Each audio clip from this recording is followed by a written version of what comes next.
Vous vous souvenez, je suis Céline, je suis journaliste à BFM TV et c'est moi qui repasse le bac. Cette fois-ci, je vais vous parler de la difficulté de bosser, de travailler les matières du bac quand on travaille et qu'on a une vie de famille. Mon gros souci là, on est début février, c'est que je ne sais pas quand je passe le bac. Allô ? Oui, bonjour, je suis journaliste pour BFM TV et je suis inscrite pour passer le bac en candidat individuel et je me demandais si vous aviez un calendrier pour les épreuves. Non, pour le moment, on n'a aucune information, on ne sait pas comment ça va se dérouler. On devra en savoir plus à partir du 8 février. D'accord, merci. Bon, on ne sait toujours pas. À cause de l'épidémie de coronavirus, la plupart des épreuves pour les élèves de terminale sont annulées au profit du contrôle continu. Donc eux, ils seront évalués tout au long de l'année, mais pas les candidats individuels. Nous, on doit passer des épreuves, mais je ne sais pas quand. Le gros problème, c'est le manque de temps. C'est pas simple de concilier vie professionnelle et vie de bachelière, de future bachelière, parce que d'abord je travaille à plein temps donc pour BFM TV, donc mes journées sont prises pour le boulot, et puis j'ai une vie de famille, j'ai un enfant en bas âge, donc ça prend pas mal de temps aussi le soir et le week-end. Et finalement, il me reste plus qu'en soirée, quand bébé dort, et puis le week-end pendant la sieste pour bosser le bac, ce qui clairement n'est pas assez. Il faut dire que c'est un peu de notre faute si elle repasse le bac, elle écrit en fait des articles pour nous. Donc c'est normal qu'elle ait un peu de temps sur son travail pour pouvoir réviser. Alors on a beaucoup discuté, elle ça ne lui va pas trop, par exemple une journée de temps en temps. Elle préfère pouvoir le faire régulièrement parce que c'est une bonne élève, un peu tous les jours. Et donc elle prend sur son travail l'équivalent d'1 heure pour réviser tous les jours ses matières. Imaginons qu'elle le rate. Elle est licenciée, je me centre.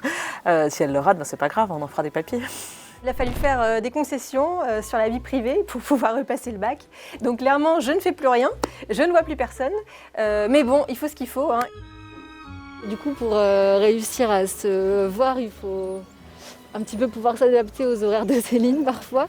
Comme elle travaille à temps plein, qu'elle a une petite fille, du coup, il faut se voir un peu entre deux. Et maintenant, elle révise le bac, donc ça prend quand même pas mal de temps, j'ai l'impression, cette affaire. C'est vrai que ça laisse assez peu de temps au reste, voire pas du tout. Tous mes projets de lecture, de visionnage de films ou de séries sont repoussés au mois de juillet, donc après les épreuves. La vie est un peu entre parenthèses, voilà. Je viens de me rendre compte que ça ne va pas du tout la manière dont je travaille parce que je note tout, je prends des milliers de notes, mes cahiers sont noirs de pages. En fait, je recopie les livres et c'est pas du tout efficace parce que je pourrais jamais me rappeler de tout ça. Donc je crois que clairement là j'ai besoin d'aide. Alors là, on va voir Julien Baudin, il est coach et formateur, il accompagne des personnes en reconversion professionnelle et il va me donner des conseils pour réviser, pour mieux prendre mes notes, pour être efficace dans mon bachotage. On y va.